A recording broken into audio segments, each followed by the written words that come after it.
대통령 예산은 모든 분들이 다 적용되는 그렇겠죠. 네. 사회자의 권한에 따라서 맨 먼저 하려고 하니까 제 뒤에 우리 정청래 대표님도 계시고 대통령님도 계시고 뒤통수가 따갑긴 하지만 시작을 해보겠습니다. 오늘 초대해 주셔서 감사합니다. 오늘 이런 자리가 있을 것 같아서 최근에 제가 집 6채 중에서 4채 처분하느라고 고생 좀 했습니다. 이번 오찬에 참석한다고 결정한 이후에 많은 분들께서 여러 말씀들을 주셨습니다. 그동안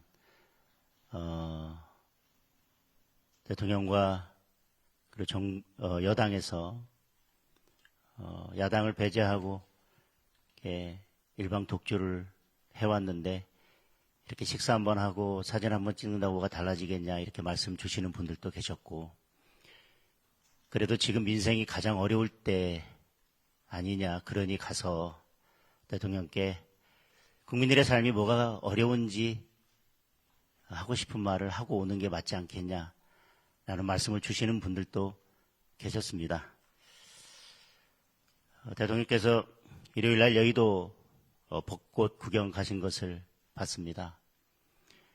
대통령과 셀카 찍으면서 즐거워하는 시민들도 많으셨을 것입니다.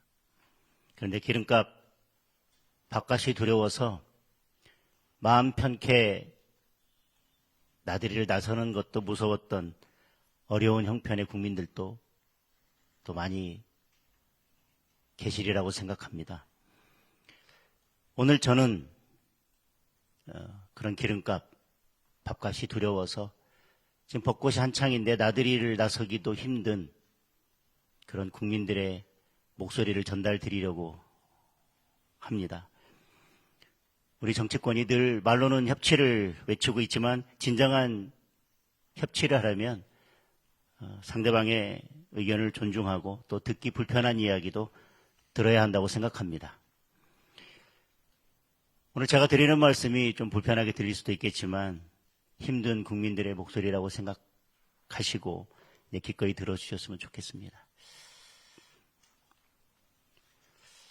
먼저 이번 추경부터 말씀을 드리겠습니다. 26조 원이 넘는 추경안을 정부에서 내놓았습니다. 솔직히 우려가 큽니다. 꼭 필요한 곳에는 지원을 해야 마땅합니다.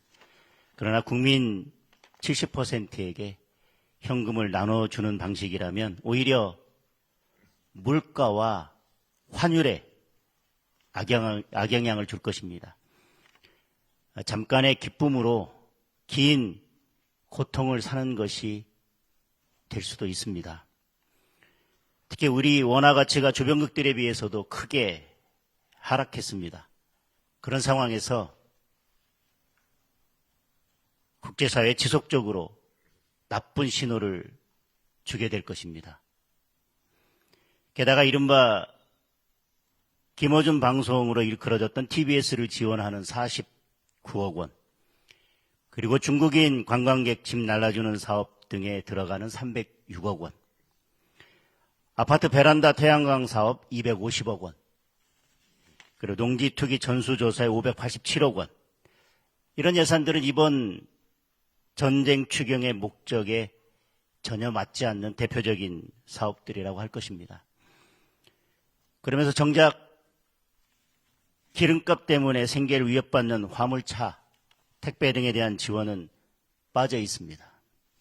큰 타격을 받고 있는 농수 축산업 지원도 턱없이 금액이 부족합니다. 우리 당에서는 불필요하고 부적절한 예산을 삭감하는 대신 꼭 필요한 국민 생존 7개 사업을 제안했습니다. 반드시 포함될 수 있도록 관심 가져주시기 바랍니다. 저는 그것이 협치의 시작이라고 생각합니다. 중동 전쟁 장교에 따른 우리 경제와 민생의 어려움은 이번 추경만으로 풀 수 있는 문제는 아니라고 생각합니다. 세계 경제가 다 어렵다고 하지만 우리 경제는 특히 더 어렵습니다. 환율만 해도 우리 원화 가치 하락폭이 주요국 가운데 가장 큽니다. 지난달 원화 가치가 4.72%나 떨어졌습니다. 일본, 대만, 중국 등과 비교하면 2배 이상 하락폭이 컸습니다. 원화의 실질 구매력을 나타내는 실질 실효 환율은 주요 64개국 가운데 63위입니다. 제가 생각하기에 이유는 명백합니다. 올해 시중 통화량이 M2 기준 4,565조 원을 돌파해서 사상 최대를 기록하고 있습니다. 그만큼 시중에 돈이 많이 풀려 있다는 것입니다. 그런데 거꾸로 외환 보유액은 계속 감소해서 보유순위 세계 12위입니다. 2000년 이후 처음으로 10위권 밖으로 밀려났습니다. 통화량은 늘고 달러가 줄어들면 당연히 환율이 오르고 원화 가치는 떨어집니다. 지난 정부 당시 환율이 1,450원을 넘었을 때 우리 대통령께서는 국민 자산 7%가 날아갔다, 이렇게 비판하셨었습니다. 지금 환율이 1,500원을 넘어서 1,530원대까지 오르내리고 있습니다. 같은 방식대로 계산한다면 국민 자산 13% 이상이 날아간 것입니다. 통화량을 늘리는 데 대해서는 이제 신중을 기해야 된다고 생각합니다. 대통령께서 직접 나서서 미국과 달러 스왑을 체결하고 보다 적극적인 대책을 마련해야 할 때입니다. 성장률 전망도 마찬가지입니다. 얼마 전에 나온 OECD 자료를 보면 일본과 중국 등의 성장률 전망치는 기존 수치를 유지하고 있지만 유독 우리나라만 2.1%에서 1.7%로 낮춰졌습니다.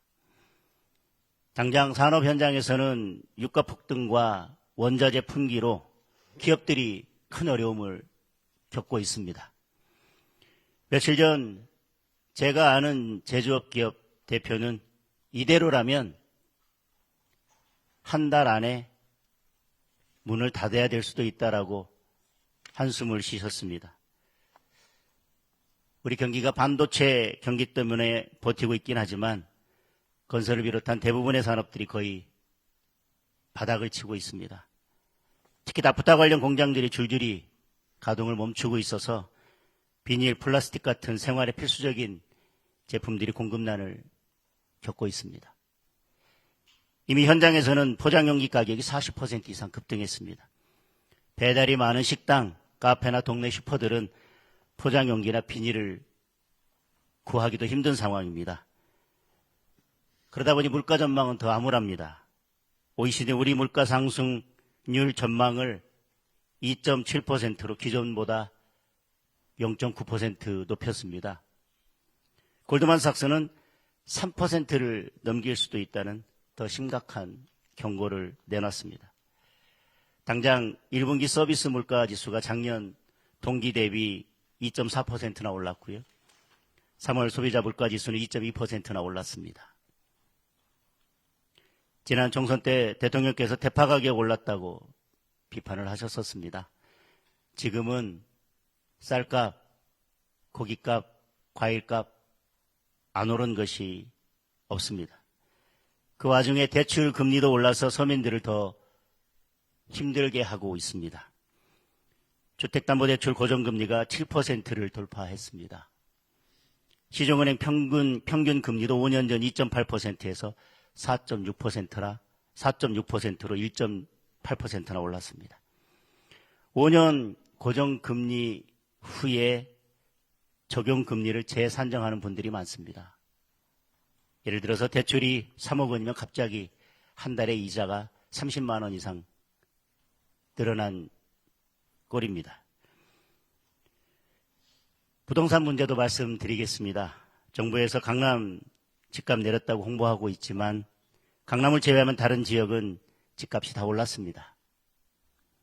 실제로 KB부동산 주택가격 동향 자료를 보면 강남구는 0.16% 찔끔 하락했지만 성북구는 2.72%, 동대문구는 2.58%, 관악구는 2.3% 올라서 비강남 지역 아파트들 오히려 상승폭이 컸습니다. 풍선 효과가 경기도, 인천까지 미쳐서 수도권 대부분 지역 아파트값이 오르고 있습니다. 집 가진 분들은 공시가격 급등에 보유세 인상 얘기까지 나오면서 지방선거 후에 닥쳐올 세금 폭탄 걱정에 잠을 이루지 못하고 계십니다. 집을 팔려고 내놔도 토지 거래 허가제와 대출 규제 때문에 살 사람을 찾기조차 어려운 현실입니다. 집 없는 분들은 전월세 가격 오르고 매물도 없어서 발만 구르고 있습니다. 한 부동산 플랫폼의 집계에 따르면 11호 대책 이후 서울시의 전월세 매물이 44.1% 줄었다고 합니다. 작년 10월 15일에는 전월세 매물이 4만 4천 건을 넘었는데 지금은 3만 건 정도밖에 되지 않습니다. 서울 아파트 월세 가격은 전년 대비 9.8%나 올라서 평균 월세가 151만 5천 원에 달합니다. 지옥으로 가는 길은 선의로 포장되어 있다는 말처럼 대통령의 뜻이 어디 있든 현장의 국민들은 갈수록 더 힘들어지고 있습니다. 많은 전문가들이 이야기하는 재개발, 재건축을 활성화하는 것처럼 공급 확대 방안을 적극적으로 추진하고 시장을 왜곡하는 과도한 규제는 풀어야 한다고 생각합니다. 이렇게 국민의 삶이 큰 어려움에 빠져 있는 만큼 지금은 정치의 모든 역량을 민생에 집중해야 할 때라고 생각합니다. 경제 챙기고 민생 살피기에도 시간이 부족한데 조작기소 국정조사 같은 일로 시간을 허비해서는 안 된다고 생각합니다. 국민들 사이에서는 공소 취소한다고 물가가 떨어지냐는 말까지 나오고 있습니다. 이제라도 대통령께서 국정 운영의 기조를 전면적으로 바꾸어 주시기를 바랍니다. 진짜 국민의 삶이 어떤지 챙겨보시고 야당의 목소리에도 더 귀를 기울여 주시기 바랍니다. 오늘 아침 뉴스를 보니 미국 트럼프 대통령에게는 한국도 안 도왔다고 비난을 받았습니다. 그런데 북한 김정은에게는 솔직하고 대범하다고 칭찬을 받으셨습니다. 지금 외교 안보 노선이 맞는지도 한번 진지하게 고민해 주셨으면 좋겠습니다. 대통령께서 국정 운영의 기조를 바꾸고 나라와 국민을 위해 올바른 정책을 추진하신다면 야당도 얼마든지 협력하고 힘을 보탤 것입니다. 오늘 모든 문제를 다 풀 수는 없겠지만 작은 변화라도 만들어내서 힘든 국민들께 희망과 용기를 드렸으면 좋겠습니다. 다소 불편한 말씀을 길게 드렸지만 들어주셔서 감사합니다. 전혀 안 불편합니다. 잘하셨습니다. 네, 다음은 더불어민주당 정청래 대표 모두 발언이 있겠습니다. 네, 대통령께서 이렇게 장동혁 국민의힘 대표의 저런 말씀을 하실 기회를 주셔서 다행이라고 생각합니다. 국익 앞에는 여야가 따로 없고 국가적 위기 앞에 역시 여야가 따로 있을 수 없습니다. 장동혁 대표께서 지금 하시는 여러 가지 말씀에 제가 다 동의하는 것은 아니지만 야당 입장에서 저렇게 이야기할 수는 있겠다라는 생각이 들었습니다. 저는 이런 국가 위기 앞에서는 여야가 한마음 한뜻으로 한 당이 된다는 심정으로 여야당의 심정, 한 당의 심정으로 위기를 잘 극복해 나갔으면 좋겠습니다. 중동 전쟁에 따른 대내외적 위기 상황에 선제적이고 적극적인 대응이 매우 중요한 때입니다. 대통령님과 여야 정당 대표가 머리를 맞대고 이 위기의 상황을 대처하기 위해서 민생 경제를 살리기 위한 협의의 자리를 마련해 주신 대통령님께 진심으로 감사드리고 또 지난번에는 오지 않으셨는데 오늘은 기꺼이 이렇게 또 와주신 우리 장동혁 대표님, 송원석 원내대표님께 감사드립니다. 국민들이 지금 많은 걱정을 하고 계십니다. 장동혁 대표님 말씀을 들으면 대한민국이 참 암울한 먹구름 같은 잿빛만 보일 텐데 저는 좀 희망의 목소리를 좀 들려드릴까 합니다. 이재명 대통령님께서 취임하신 지 10개월 조금 더 되었습니다. 2025년 4월의 대한민국과 2026년 4월의 대한민국은 완전히 다른 나라가 되었습니다. 비정상적이었던 대한민국이 국가 정상화의 길로 접어들었습니다. 첫째, 꼭 1년 전인 2025년 4월 7일 종합주가지수는 2328에 불과했습니다. 그런데 한때 6300까지 날아오르며 국민 부자 시대가 열렸습니다. 둘째, 외교 무대에서도 즉시 복귀하여 대한민국이 정상적인 민주주의 국가임을 세계 만방에 고하며 K민주주의의 놀라운 회복력을 보여주었습니다. 셋째, 수출도 큰 폭으로 늘었습니다. 작년 한 해 7천억 달러를 달성한 것에 이어 올해 1분기 동안에만 2,193억 달러를 기록하며 대한민국 사상 최초로 연 8천억 달러 달성도 가능하겠다는 전망이 나오고 있습니다. 넷째, 이 부분이 참 중요하더군요. 실질 국내 총생산 GDP 경제 성장률도 IMF 기준으로 2025년 0.8%에서 2026년 1.9%로 2배 넘게 상향되며 분명한 반등세를 보이고 있습니다. 다섯째, 대통령님의 확고한 의지와 정책적 노력에 힘입어서 부동산 시장이 확실하게 안정세로 접어들었습니다. 부동산과의 전쟁에서 역대 정부에서 이긴 정부가 없는데 이번 정부는 이길 것 같다 하는 국민적인 신뢰가 높아졌습니다.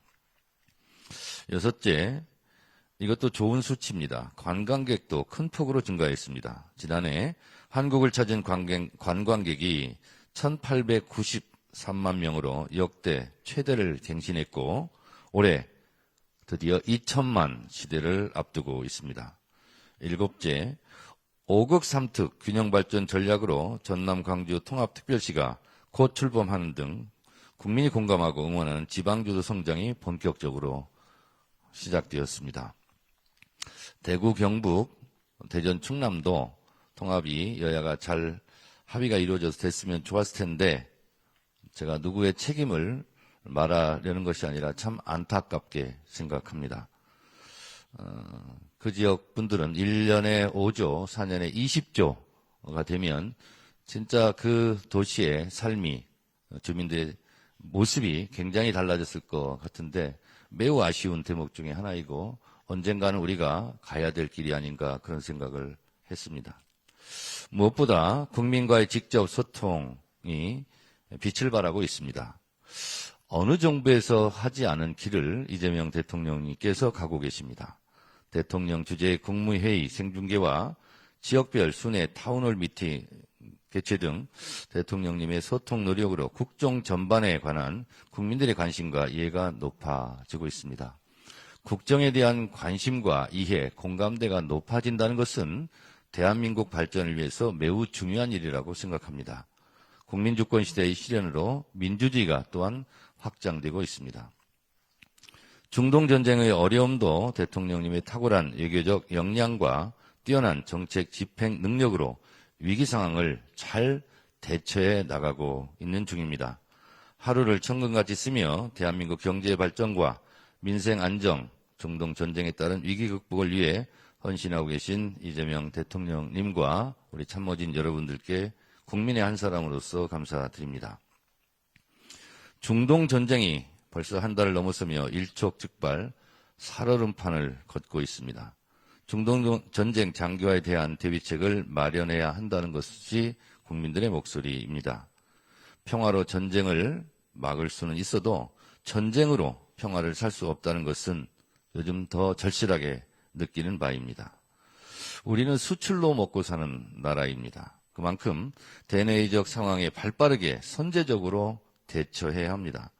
석유 최고 가격제 시행에 따른 보전을 비롯해 수출 기업의 피해를 최소화하는 일도 시급합니다.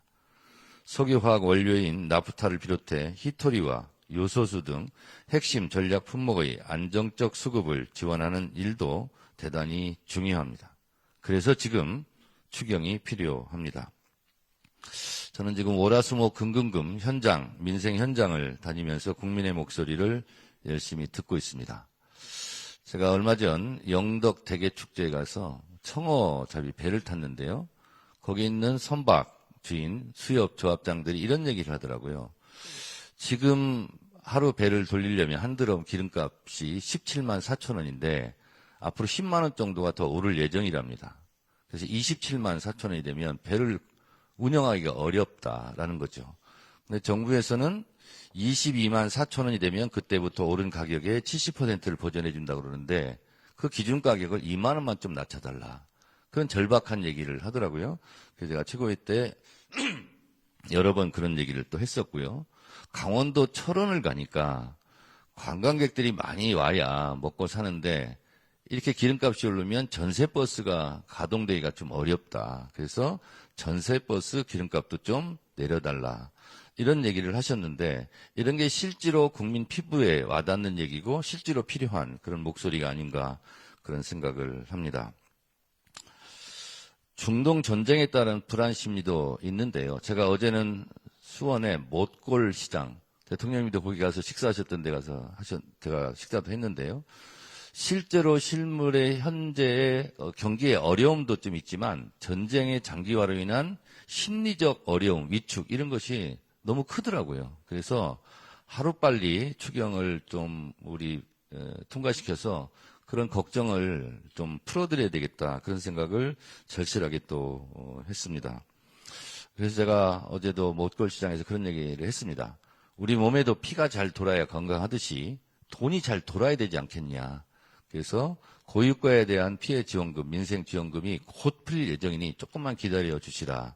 근데 그분들 얘기가 숨 넘어가는 그런 얘기를 많이 하십니다. 그래서 역시 지금 추경은 타이밍이 중요하고 우리가 응급처치 때도 산소호흡기를 제때 대야 생명을 구할 수 있는 것처럼 민생경제도 지금 골든타임이 매우 중요하고 하루가 늦어지면 그만큼 피해가 더 크겠다라는 생각이 들어서 제가 누차 말씀드렸다시피 역사적으로 가장 빠른 속도로 추경을 통과시키겠다 이렇게 말씀을 여러 차례 드렸는데 우리 야당에서 협조해 주시기 바랍니다. 지금 국민의 삶의 숨통을 트이게 해야 합니다. 1분 1초도 지체할 시간이 없습니다. 역사상 가장 빠른 추경, 이것이 지금 국민이 바라고 있는 내용입니다. 전쟁 앞에 여야가 따로 있을 수 없습니다. 민생과 경제도 마찬가지입니다. 중동 전쟁에 발빠르게 대처하고 민생 경제를 신속히 안정시키는 일에 한마음 한뜻으로 협력해 주셨으면 좋겠습니다.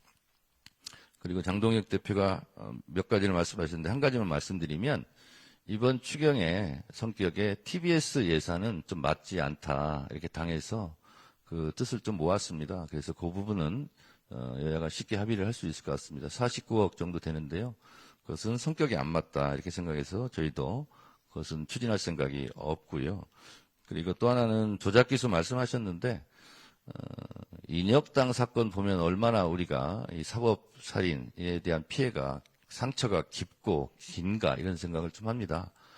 국가 공권력에 의한 국가 폭력이라고 할 수 있는 이 조작기소 이것은 범죄입니다. 국가가 저지른 범죄. 그리고 그것이 지금 다 드러나고 있지 않습니까? 그 피해자가 누구라도 관계없이 그것은 다시는 그런 일이 있어서는 안 될 일이다. 이런 생각이 들고 명명백백하게 거짓으로 증거 조작으로 기소된 것은 하루빨리 이것은 세상에 드러내고 진실을 찾아야 되겠다. 그런 생각을 좀 합니다. 오늘 이렇게 여야가 오랜만에 대통령님 모시고 여러 가지 견해를 말씀드리는데 견해가 일치할 수는 없다고 생각합니다. 그렇지만 최소한 이번 민생 추경만큼은 하루빨리 여야가 합의해서 국민들의 시름과 고통을 덜어주는데 일익을 담당하는, 그래서 국회가 오랜만에 밥값을 했다 하는 얘기를 들을 수 있도록 최선을 다해 주시기 바라고 우리 민주당도 최선을 다하겠습니다. 감사합니다. 여러 말씀 주셨는데 저는 아까 광주 전남 통합을 말씀하셔서 대구 경북 통합 그리고 대전 충남 통합이 안 된 거에 대해서는 뭐 저희들도 안타까운 부분이 있습니다. 다만 통합 자체를 반대했던 것은 아니고 내용상에 조금 이견이 있었는데요. 뭐 그것과 더불어서 제가 또 한 말씀 드리려면 최근에 이제 부산 어부도시 특별법이 있는데 그게 뭐 상임위 통과하고 잘 진행되다가 우리 대통령께서 이 법이야말로 대표적인 포퓰리즘 법안이다 이 한 말씀 하셔서 지금 이게 속도를 못 내고 지금 멈춰 있는 상태입니다. 오늘 이렇게 여야가 머리를 맞대고 여러 문제들을 해결하는 자리를 마련해 주신 만큼 오늘 그 부산 어부도시 특별법만큼은 그동안 상임위에서 잘 여야 합의로 통과됐기 때문에 국회에서 속도를 내서 빨리 통과해 줬으면 좋겠다는 말씀을 주시면 좋겠습니다. 이 부산 어부도시 특별법이 부산만의 문제가 아니라 대한민국의 미래를 결정짓는 중요한 법안입니다. 그래서 대통령께서 오늘 가능하시다면 이 법안이 빨리 통과될 수 있도록 힘을 실어주시면 좋겠다는 말씀으로 두 번째 말씀을 가름하겠습니다. 원래 반대 신문은 주신문에 관한 사항을 설정하는 건데 딴 얘기를 하시는데. 요즘 재판이 예전처럼 법대로 진행되는 게 아니어서 네. 이게 원래 통합 문제가 대전 충남, 충남 대전 광역단체장, 국민의힘 소속 광역단체장이 추진했던 것이고 광역의회에서 행정 절차를 마련해서 우리 대통령께서 그러면 이것은 여야가 합의될 수 있겠다, 추진하자 이렇게 해서 추진된 건데 처음에 추진하자고 해놓고 이제 그걸 또 반대하고 있으니 당황스러웠다는 말씀을 좀 드리고, 그리고 대구 경북 같은 경우도 법사위 하기 전에 제가 추미애 위원장한테 좀 이것까지는 했으면 좋겠다 이런 의견을 제가 피력했던 걸로 기억하는데 그러지 못해서 여러 가지로 안타깝습니다. 어쨌든 지금 두 군데는 안 됐는데 앞으로 이 통합이 잘 됐으면 좋겠다 이런 말씀 드립니다. 그리고 국민의힘에서 이번 민생 추경과 관련해서 장명도 좀 이상하게 하셨던데, 예를 들면 뭐 짐캐리 예산 이런 거는 예를 들면 이런 겁니다. 우리 시장에서 외국인들이 와서 물건을 많이 사면 이게 가져갈 것이 걱정되잖아요. 근데 이것을 공항까지 갖다 준다 그러면 물건을 더 많이 삽니다. 그래서 여기에 투여하는 예산보다 실제로 더 물건 사는 것을 보면 이익이죠. 그런 면도 좀 생각해 주셨으면 좋겠고, 또 하나는 저희가 예를 들면 뭐 국세청 체납관리단 이 부분도 지금 예산 가지고 약간 여야가 이견이 있어 보입니다만, 이 체납관리단 이분들을 실제로 투입해서 들어가는 비용 대비 얻는 효과가 더 훨씬 더 크거든요. 그래서 이건 일자리 창출도 좀 될 수 있고 이런 부분이 아직 미합의됐는데 이런 부분도 잘 합의됐으면 좋겠다 이런 생각이 들고, 저희가 착붙 공약이라고 지방선거 1호 공약으로 그냥 해드림 센터 이렇게 했는데 이 부분도 좀 포함이 돼야 될 것 같습니다. 경로당 급식비 지원 확대 이런 부분도 이번에 돼 있는데, 제가 현장을 느끼면서 드는 생각은 실제로 체감 경기도 어렵지만 심리적으로 느끼는 부분이 굉장히 좀 불안하고 그런 부분이 있기 때문에 하루빨리 국민들의 이 마음을 좀 이렇게 위로하고 안정시키는 것이 좀 필요하다. 그래서 시급하다. 민생 추경 처안이. 그래서 국회에서 잘 한번 해보도록 하겠습니다. 네. 이제 비공개 때 마저 격렬하게 논쟁을 좀 해보기로 하시고요. 어쨌든 여야 대표님 또 여야 지도부 여러분 그 총리님께서도 함께 해주셨는데, 우리 장동익 대표님 말씀처럼 우리가 의견이 좀 다를 경우에는 사실 만나서 자주 얘기하는 게 좋습니다. 저는 뭐 언제나 가급적이면 터놓고 얘기하자. 아니 다를 수도 있고 의견이 합치가 안 될 수도 있죠. 근데 오해는 최소한 많이 줄일 수 있기 때문에 저는 자주 이렇게 만나 뵙고 싶습니다. 제가 빈말로 사진만 찍고 이렇게 선전하려고 그런 건 아니고요. 그리고 우리 장 대표님께서 많이 준비하셔서 여러 가지 말씀을 주셨는데 제가 꼭 대정부 질문 받는 느낌인데 또 중요한 지적이세요. 그거는 각계 항목별로 우리 장관님들이나 우리 총리께서 좀 설명을 해드리면 좋겠습니다. 그 중에는 뭐 사실도 있고 약간 거두절미히 된 부분도 있는 것 같고 약간 다른 부분도 있는데 뭐 그런 세부적인 얘기를 이 자리에서 제가 드리자는 건 아닙니다. 다만 어쨌든 많은 소통과 대화를 통해서 객관적 팩트들에 대해서는 최소한 확정을 하고 논쟁을 하는 게 좋다. 똑같은 사실을 놓고 전혀 다르게 얘기해버리면 이거는 대화가 아니라 싸움이 되는 수가 있기 때문에 팩트 체크들은 언제나 좀 하면서 좀 진지하게 좀 여야든 아니면 뭐 정부와 야당이든 대화를 소통을 자주 하면 좋겠습니다. 뭐 장동혁 대표님도 말씀하시는 것처럼 지금 대한민국이 상당히 큰 위기에 처한 게 분명합니다. 그 내부적 요인들은 많이 개선되고 있었는데 안타깝게도 외부적 요인 때문에 또 우리가 통제할 수 없는 영역에서 벌어진 일도 인한 것이기 때문에 그렇게 대응하는 것이 쉽지만은 않습니다. 최선을 다하고 있다는 말씀을 드리고 또 야당에서도 여당에서도 많이 배려해 주시기를 부탁드립니다. 뭐 맞득치 않거나 아니면 뭐 부족한 부분도 많이 있을 겁니다. 제안을 해주시면 저희도 진지하게 함께 고민하도록 하겠습니다. 지금처럼 어려운 시기, 특히 외부 요인에 의해서 우리 공동체가 위기에 처해 있을 때는 내부적 단합이 정말로 중요합니다. 우리가 통상적으로 얘기하는 것처럼 통합이라고 하는 것이 정말 이럴 때 빛을 발하지 않을까 싶습니다. 그러나 야당 입장에서는 또 이런 상황에서 입지가 줄어들거나 이런 것들이 또 문제가 될 수도 있기 때문에 또 야당은 야당으로서의 하실 역할을 잘 해주시는 게 더 중요하다고 생각합니다. 지적할 거 지적하시고 또 부족한 건 또 채워주시고 잘못된 것은 또 뭐 고쳐 나가야 되겠죠. 저도 오늘 이런 기회를 통해서 좀 많은 대화들이 있으면 좋겠습니다. 저도 뭐 많이 좀 들어보기로 하고요. 추경은 정말 중요하다는 점은 뭐 우리 장 대표님도 말씀으로 인정하시는 것 같습니다. 다만 그 내용들이 좀 부적합한 게 있다 이런 취지신데 지금 예산안은 정부의 의견이니까 또 심의 의결권을 가지고 있는 국회에서 여야가 충분히 토론하고 그 과정을 통해서 필요한 것들은 좀 추가할 수도 있는 것이고 또 불필요하다고 판단되는 부분들은 또 뭐 삭하면 조정될 수도 있는 것이겠죠. 그런데 그 중에 저는 이 점은 좀 제 의견을 말씀드리고 싶습니다. 국민 여러분 70% 이하 소득을 가지고 계신 분들한테 우리가 지금은 대외적 위기에 의한 특히 유류값 급상승으로 인한 국민들의 어려움을 지원해드리기 위해서 소위 전쟁 피해 지원금을 저희가 준비했습니다. 근데 이런 거는 뭐 현찰 나눠주기라고 하는 것은 좀 과한 표현이라는 생각이 들어요. 물론 그렇게 볼 수도 있겠죠.